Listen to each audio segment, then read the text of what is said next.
Bismillahirrahmanirrahim. Assalamualaikum warahmatullahi wabarakatuh. Alhamdulillah. Nahmaduhu wa nasta'inuhu wa nastaghfiruh wa na'udzu billahi min shururi anfusina wa min sayyiati a'malina. Man yahdihillahu fala mudilla lahu wa man yudlil fala hadiya lahu. Asyhadu an la ilaha illallah wahdahu la syarika lah wa asyhadu anna Muhammadan abduhu wa rasuluh la nabiyya ba'dah, amma ba'du. Yang terhormat Dewan Juri yang arif dan bijaksana, serta para pendengar yang dirahmati oleh Allah Subhanahu wa Ta'ala. Pertama-tama, marilah kita panjatkan puja dan puji syukur kita atas kehadirat Allah Subhanahu wa Ta'ala yang telah memberikan kita nikmat kesehatan sehingga kita dapat berkumpul di tempat yang barokah ini. Kedua kalinya, sholawat berserta salam tak lupa kita sanjungkan kepada junjungan kita alam Nabi besar Nabi Muhammad sallallahu alaihi wasallam yang telah membawa kita dari zaman kegelapan menuju zaman yang terang benderang seperti saat ini. Pada kesempatan yang berbahagia ini, izinkan saya menyampaikan pidato mengenai meneladani akhlak Rasulullah sallallahu alaihi wasallam sebagai pelestari alam.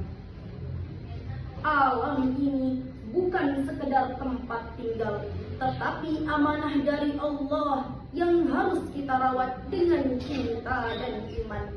Rasulullah sallallahu alaihi wasallam tidak hanya menjadi guru bagi manusia, tetapi juga suri tauladan bagi seluruh alam semesta. Sebagaimana firman Allah pada surah Al-A'raf ayat 56 yang berbunyi, A'udzu billahi minasyaitonir rajim. Bismillahirrahmanirrahim. Wa la tufsidu fil ardi ba'da islahiha. Yang artinya, dan janganlah kamu berbuat kerusakan di muka bumi setelah diciptakan dengan baik. Ayat ini mengingatkan kita bahwa merusak alam berarti menentang perintah Allah, menebang pohon tanpa menanam kembali, membuang sampah sembarangan, bahkan mencemari sungai. Itu semua adalah bentuk fasad fil ardh, kerusakan di muka bumi.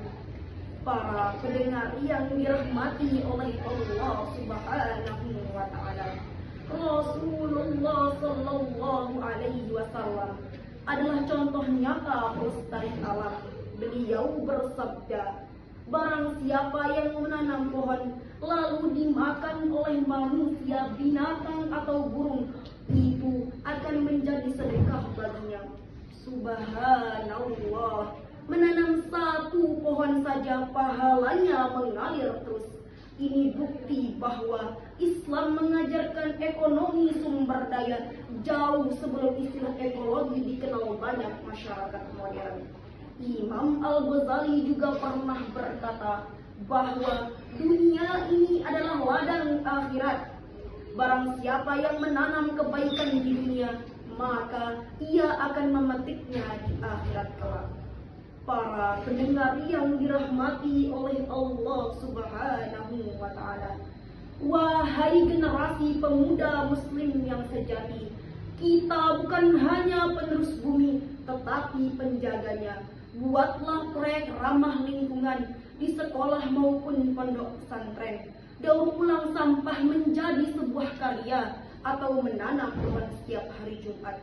Itu semua adalah bentuk cinta kita terhadap ciptaan Allah Subhanahu wa Ta'ala. Dewan juri yang arif dan bijaksana, para pendengar yang dirahmati oleh Allah Subhanahu wa Ta'ala, meneladani akhlak Rasulullah sallallahu alaihi wasallam berarti meneladani kasih sayang terhadap seluruh makhluk. Menjaga alam bukan sekedar tugas sosial, tetapi ibadah yang berpahala besar. Rasulullah Sallallahu Alaihi Wasallam bersabda, barang siapa yang menyingkirkan duri dari jalan, Allah akan mengampuni dosanya. Hadis riwayat Muslim.